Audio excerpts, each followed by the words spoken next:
Hello दोस्तों, the cortex academy में आपका स्वागत है। हमने प्रीवियस लेक्चर में 1853 के चार्टर एक्ट में देखा था कि शक्तियों का पृथक्करण किया गया, सिविल चयन हेतु खुली प्रतियोगिता का आयोजन किया जाने लगा, भारत में संसदीय व्यवस्था की शुरुआत की गई। अब आगे देखते हैं कि 1858 के भारत शासन अधिनियम में क्या किया गया था और इसकी पृष्ठभूमि क्या है, महारानी का घोषणा पत्र क्या है और प्रावधान क्या है। पृष्ठभूमि अगर देखें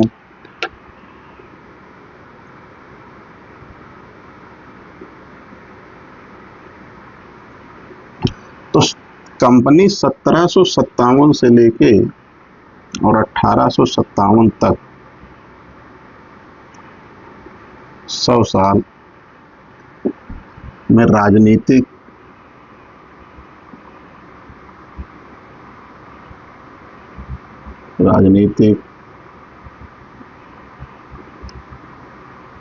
आर्थिक धार्मिक इतना शोषण किया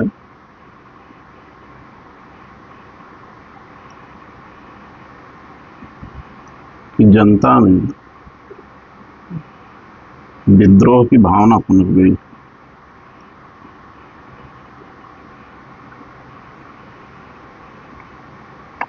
अब शोषण कैसे, आप राजनीतिक दृष्टिकोण से देखिए।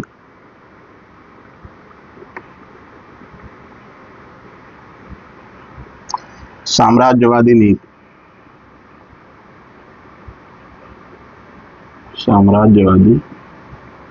नीति, जो दो में सबसे ज्यादा सहायक संघ बेलजली की,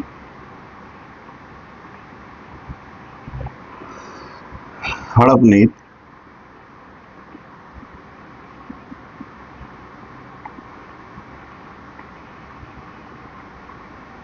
डलहौजी की। इन दो से नाराज कौन हुआ, किसके अंदर रोष पैदा हुआ? देसी राजाओं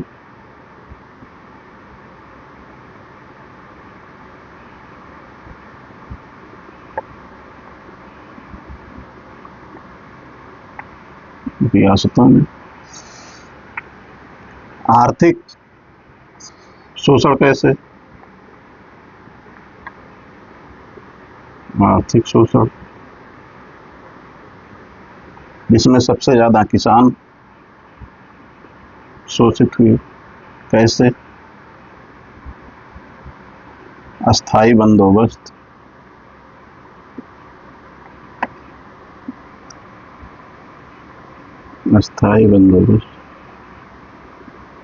रैयतवाड़ी व्यवस्था, महलवाड़ी व्यवस्था।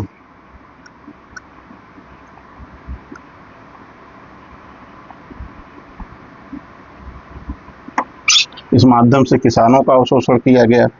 इससे किसान में विद्रोह की भावना पनप गई।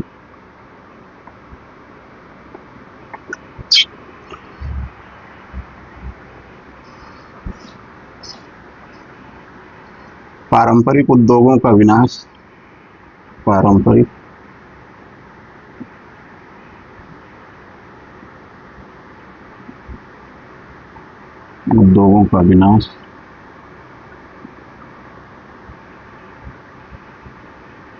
इससे कारीगर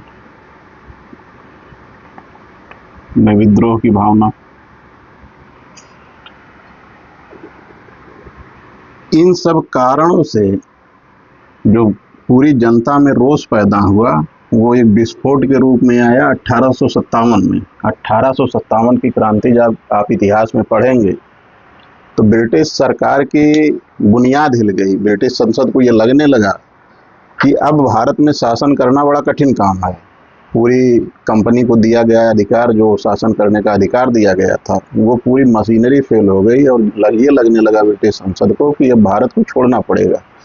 उसके दृष्टिकोण से जो परिवर्तन किया गया वो परिवर्तन भारत शासन अधिनियम 1858 के रूप में परिणित हुआ। उससे पहले महारानी का घोषणा पत्र आता है। उस समय वहां महारानी कौन है? महारानी कौन है? विक्टोरिया।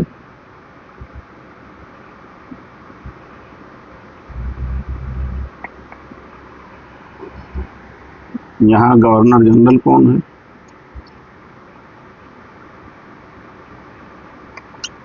Lord Canning.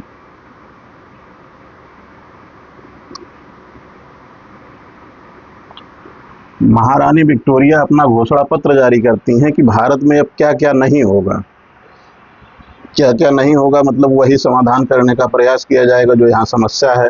जैसे जो राजनीतिक समस्या थी, साम्राज्यवादी विस्तार की समस्या थी, उसको दूर करने का वो प्रयास करेंगे अपने घोषणा पत्र में।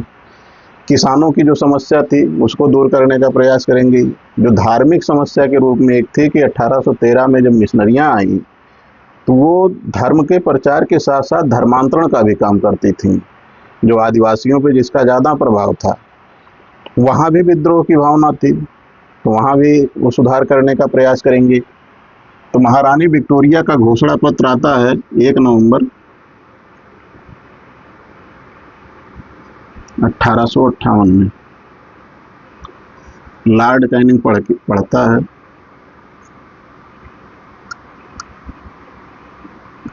कहाँ? इलाहाबाद में।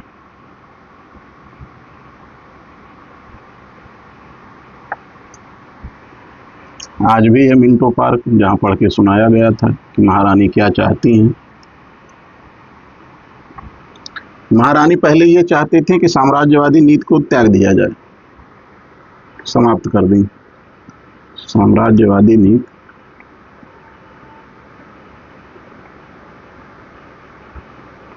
समाप्त कर दें।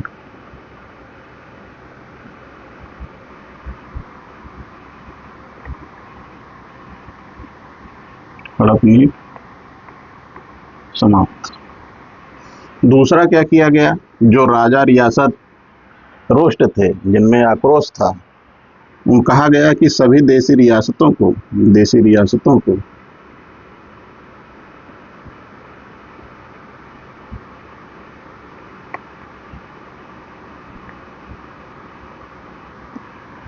उनका अधिकार दिया जाएगा।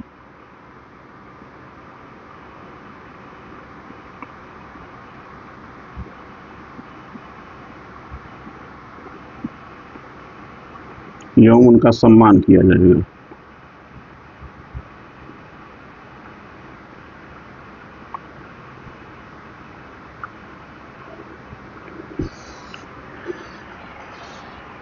तीसरी घोषणा क्या थी?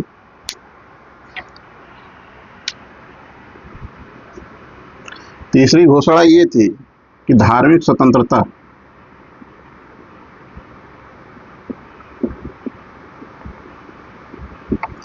भारत की जनता को धार्मिक स्वतंत्रता दी जाती है कि वो चाहे जिस धर्म को मानना चाहता है उस धर्म को माने, जिस परंपरा को मानना चाहता है वो परंपरा को माने। और ईसाई मिशनरियों पे नियंत्रण करने का प्रयास किया गया, धार्मिक स्वतंत्रता दी गई। और क्या किया गया कि भारत में होने वाले सभी काम, भारत में होने वाले सभी काम अब ब्रिटिश क्राउन के नाम होंगे।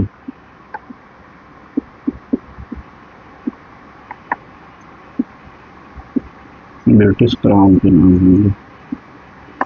जैसे आज देखते हैं भारतीय संविधान में आर्टिकल 53 कहता है कि सारी कार्यपालिकाई शक्तियां राष्ट्रपति में निहित होंगी और उसी के नाम से सारा काम होगा। वैसे तब ये घोषणा की गई कि भारत में होने वाले सभी काम अब ब्रिटिश क्राउन के नाम होंगे। मतलब सत्ता का नियंत्रण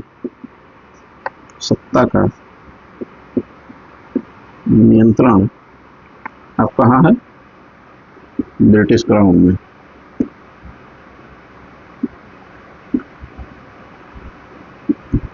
अब तक भारतीय जनता की जो माई बाप कंपनी थी अब भारतीय जनता की माई बाप ब्रिटिश क्राउन है। अब ब्रिटिश क्राउन जो फैसला लेंगे, वहाँ की संसद जो फैसला लेगी, वो भारत पे सीधे लागू होगा, ना कि किसी कंपनी के माध्यम से, क्योंकि कंपनी समाप्त कर दी गई है। प्रावधान इसमें क्या क्या किया गया?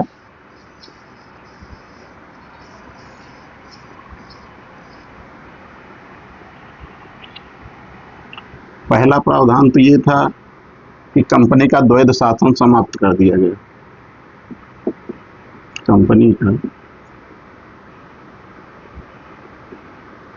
द्वैध शासन समाप्त। द्वैध शासन क्या था? 1784 के एक्ट में आप देखे थे हम लोग, यहाँ दो बोर्डों का गठन किया गया था। एक कोर्ट ऑफ डायरेक्टर्स का था और दूसरा बोर्ड ऑफ कंट्रोल था। इन दोनों को समाप्त कर दिया गया। कंपनी का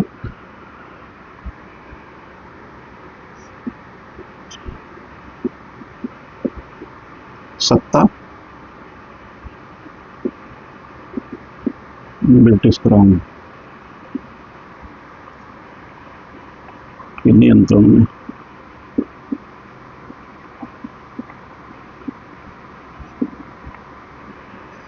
अब इसको समाप्त किया गया, तो इसके लिए किया क्या जाएगा? कहीं न कहीं कोई नए पद का सृजन करना पड़ेगा, क्योंकि जो काम ये कर रहा था वो काम किसी और को तो करना पड़ेगा। अब ये काम करेगा कौन? इसके माध्यम से एक नए पद का सृजन किया गया। कहाँ? लंदन में। नया पद भारत सचिव।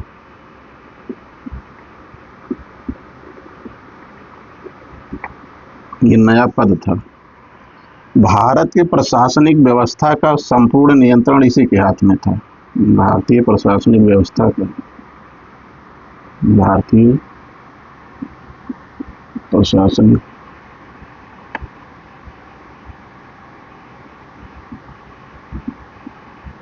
व्यवस्था पर पूर्ण नियंत्रण।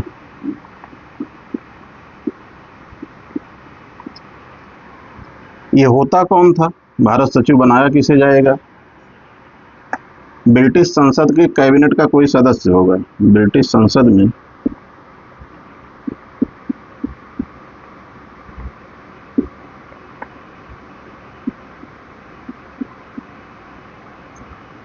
कैबिनेट का कोई सदस्य।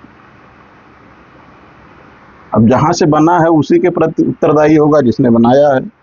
तो इसका उत्तरदायित्व किसके प्रति था?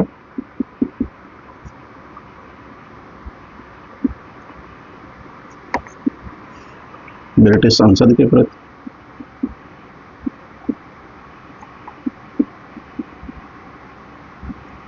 अब ये अकेले पूरा काम करेगा नहीं, इसके लिए किसी काउंसिल की आवश्यकता होगी। तो काउंसिल के लिए क्या किया जाएगा? 15 मेंबर वाली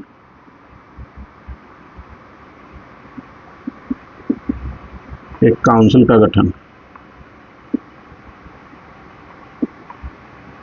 काउंसिल का गठन किया जाएगा।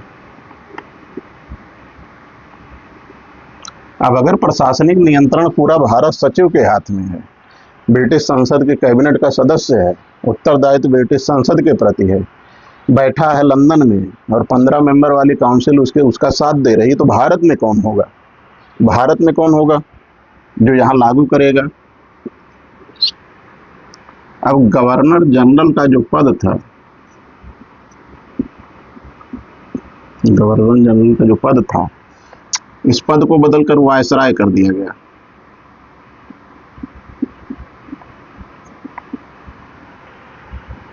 वायसराय। वायसराय मतलब प्रतिनिधि होता है।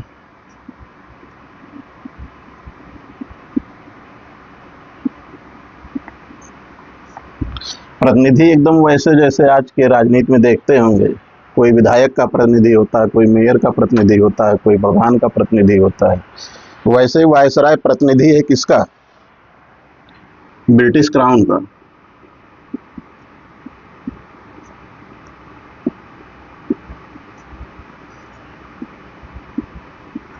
ब्रिटिश क्राउन के माध्यम से ब्रिटिश संसद जो फैसला लेगी, वायसराय उस फैसले को भारत में लागू करेगा।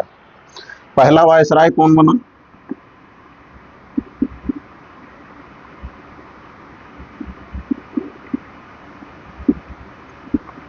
लॉर्ड कैनिंग, भारत का पहला वायसराय, एक क्वेश्चन के रूप में। इसके अलावा क्या किया गया? ये 3 प्रावधान तो थे ही, इसके अलावा क्या किया गया? से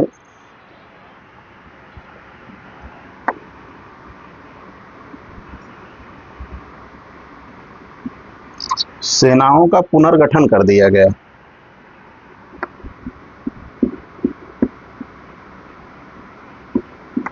सेनाओं का पुनर्गठन कर दिया गया। क्यों?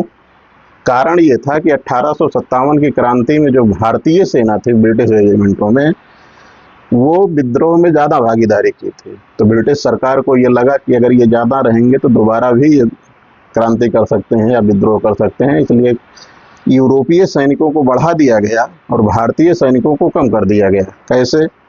जैसे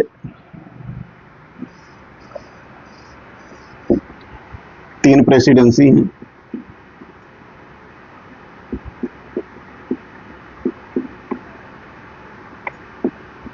तीनों में सेना होगी,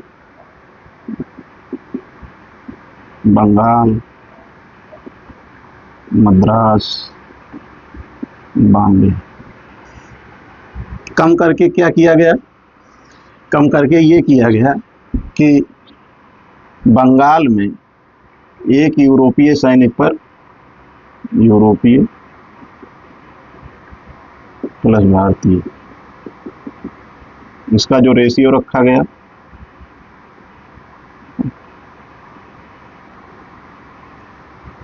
एक यूरोपीय सैनिक पे 2 भारतीय सैनिक, ये रेशियो मद्रास में 1/3 रखा गया, बॉम्बे में 1/3 रखा गया। क्यों? यहाँ सबसे ज़्यादा क्यों? क्योंकि विद्रोह का जो एरिया था उत्तर भारत में सबसे ज़्यादा था, इसलिए यहाँ और कम कर दिया गया। मद्रास और बॉम्बे में उसको मेंटेन बनाए रखा गया। और क्या किया गया सेना में?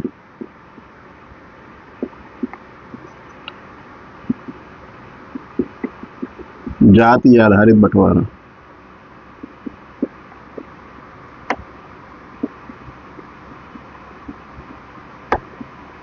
कैसे?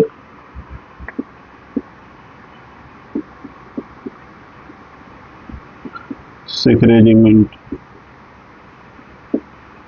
गोरखा रेजिमेंट,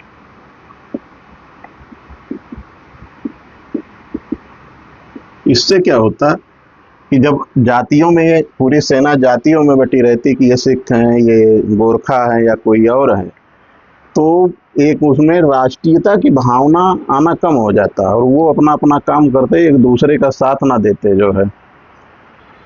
ये एक प्रावधान किया गया।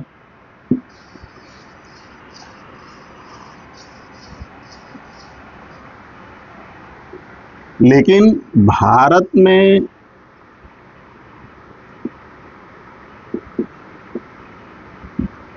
भारत के प्रशासन में कोई परिवर्तन नहीं हुआ। परिवर्तन नहीं। कैसे?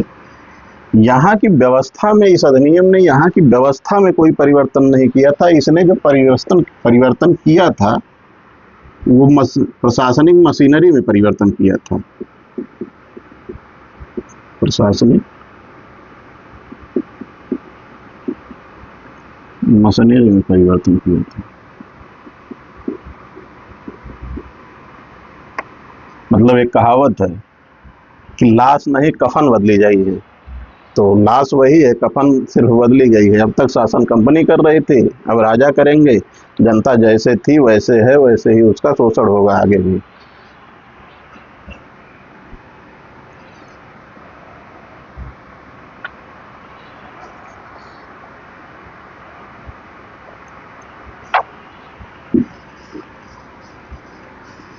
अच्छा, एक एक्ट इसको पूरा करता है जो सत्ता हस्तांतरण को बाद में आता है,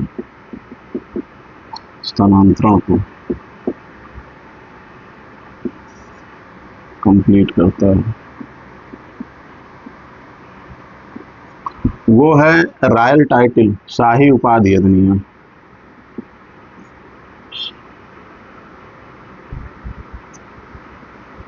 शाही उपाधि अधिनियम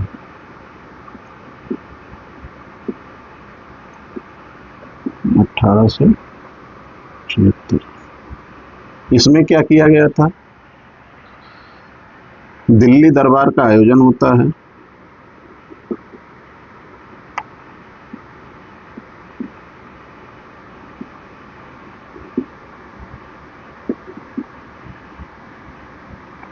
कब? 1 जनवरी 1877। किया क्या जाता है कि ब्रिटेन की महारानी को, ब्रिटेन की महारानी को भारत की साम्राज्ञी घोषित किया जाता है।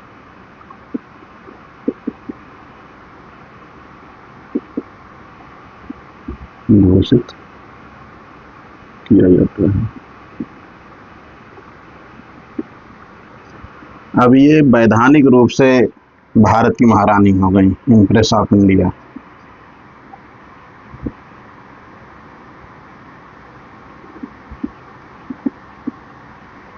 ये स्पेशली इसीलिए लाया गया था कि भारत की महारानी घोषित किया जा सके। जब ये दिल्ली दरबार का आयोजन हो रहा था तब दक्षिण भारत अकाल के चपेट में था। दक्षिण भारत अकाल के चपेट में था।